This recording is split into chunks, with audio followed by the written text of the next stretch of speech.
নমস্কার বন্ধুরা, তোমরা সবাই কেমন আছো? আশা করছি সুস্থ আছো, ভালো আছো।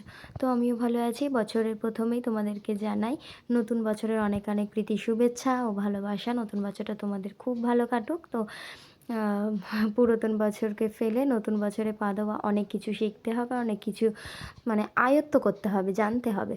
তো সেই নিয়েই নতুন বছরের তাগিদে তো দেখি কতটা কি পারি কি পারি না। আশা করি তোমরাও পারবে সঠিক পথে এগিয়ে যেতে, ভালো থাকতে। তো আজকে আমাদের বাড়িতে শুধু হ্যাপি নিউ ইয়ার নেই, জানো, নিউ ইয়ারের জন্য আনন্দ নয়, আজকে আমাদের হিরণের জন্মদিন।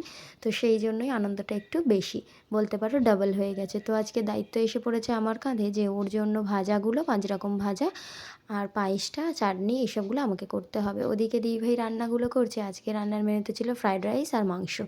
আর একটা কি জানো, আজকে না এই একা হাতে সব কিছু, দিদিভাই ওদিকে, আমি এদিকে, দুজন মিলে একদিকে কেক কাটা, একদিকে জন্মদিনের আয়োজন করা, এতে প্রায় হিমশিম খেয়ে যাচ্ছি বলতে পারো। ওই জন্য সবসময় ভিডিও করাও হয়নি, যেন কিছু কিছু মুহূর্ত ভিডিও করেছি আর কিছু কিছু মুহূর্ত হয়নি। তো যাই হোক, এখন আমি এখানে কাজু বাদামগুলোকে ছাড়িয়ে নিচ্ছি, গোটা গোটা কাজু। তারপর ওগুলোকে জলে ভিজিয়ে দেবো, দিয়ে এখানে আমি কড়াই বসিয়েছি, এখানে ওর ভাজাগুলো শুরু করবো আর একদিকে পায়েস বসাবো। তো এদিকে কাজুটা ছাড়াতে গিয়েই না অনেকটা অসুবিধা হয়ে যাচ্ছে, নখ নেই সেরকমভাবে, ওই জন্য ছাড়াতে পারছিলাম না। তো যাই হোক, এখানে আমি এখন সর্ষের তেল দিয়ে দিয়েছি, দিয়ে ওর সব রকম 5 রকম ভাজা আর কি, যেটা ছিল ফ্রাইড রাইস বলে আর অন্য কিছু করা হয়নি, জানো, এই ভাজাগুলোই দেওয়া হয়েছিল যেহেতু দিতে হয়। আর তার সাথে তোমার পায়েস, চাটনি, পাঁপড় তো ছিল। তো আমি এখন পায়েসের চালটা ধুয়ে তুলে দিচ্ছি। আর একদিকে এই গরম দুধটা একটু বাটিতে তুলে রেখেছি, এই গুঁড়ো দুধগুলো দেবো বলে, জানো, আগের দিন ওর জন্যই ভুল করে ও ছোটো একটা দুধ বলেছে বড়োর বদলে, সেই জন্য ভাবলাম একটু গুঁড়ো দুধ দিয়ে দিই, আর একটু খোয়া ক্ষীর আনিয়েছিলাম সেটাও দিয়ে দেবো, তাহলে দুধের ব্যাপারটা ম্যানেজ হয়ে যাবে। যেহেতু পায়েসটা একটু ভালোভাবেই করতে হবে, তাই একটু খোয়া ক্ষীর আনতে ওকে দিয়েছিলাম। নইলে না দেখবে কম দুধে পায়েস করলে মনে হয় যেন সেই চিনি দেওয়া মিষ্টি ভাত, আমার ঠিক ওটা ভালো লাগে না। পায়েস পায়েসের মতনই, বেশ গাঢ়ত্ব থাকবে একটা, তবে ভালো লাগে। ওদিকে আমার পায়েসটাও হয়ে গেছে, আর পাঁপড়গুলো ভেজেছি দেখো, এই প্লাস্টিকটার ভিতরে এখন তুলে দেবো, নইলে সব নরম হয়ে যাবে। আর এইদিকে কার জন্মদিন আর কারা কেক কাটবে বলে লাফাচ্ছে দেখো। দাদা বলো, দাদা।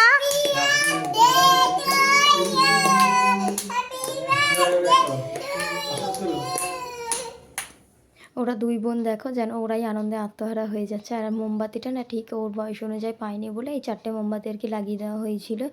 আর ও কেকটা ঠিক করে কেটে উঠতে পারছে না। এখনের যেন এই নাইফগুলো এত নরম টলটল করে যে কেকটাকে ভালো করে কেটে তোলাই যায় না। আর ও যেন হিমশিম খেয়ে যাচ্ছে। তারপরেই ওর বাবা, ঠাম্মা, দিদা, বোন সবাইকে আস্তে আস্তে কেকটা দিল। আর এরা তো কেকটা পেয়ে খুব খুশি, জানো। আর কেকের একটা সাইডে একটু জেলি ছিল বলে, এই দেখো এই দেখো কী অবস্থা দেখেছো, ওরা দুই বোন ওই জেলিটা নিয়ে পড়েছে। তাই লাস্টে আমি বাধ্য হয়ে কেকটা কাটার আগে ওই জেলিগুলোকে ওখান থেকে তুলে তুলে, দু বোন দেখো হাত পেতে বসে আছে, ওইটা দেবে। তারপর তো মারপিট হলো প্রায় ওই হাঁসটাকে নিয়ে। তো যাই হোক, ওই সব সেরে নিয়ে এখন খেতে বসেছে। এই একজন বাবু দেখো, খাবে না পোজ দেবে ফটো তোলার জন্য, বোঝা যাচ্ছে না, গালে একটু করে ভাত নিচ্ছে আর গায়ে হাত মুছে ফেলছে। এই যে দেখো, খেতে দেওয়া হয়েছে ওকে, দুই বোনকে। দিদি ভাইয়ের মাসি আর দিদা আসার কথা ছিল, তারা এতটাই দেরিতে এসেছিলো, তো আমরা খেতেও পারছিলাম না, ওই জন্য খাওয়াও হয়নি। প্রায় 4টে বেজে গেছে, তাই কোনো ভিডিও আর কন্টিনিউ করতে পারিনি। আর একটু না শুতেই দেখো মাথাটা এত পরিমাণে যন্ত্রণা করছে। সন্ধ্যাবেলা 1 কাপ চা খেলাম, আর বছরের প্রথম দিনেই শরীরটা বেশ ব্যাগরা দিল বলতে পারো। তো চলো, আজকের ভিডিওটা এই অবধি শেষ করছি।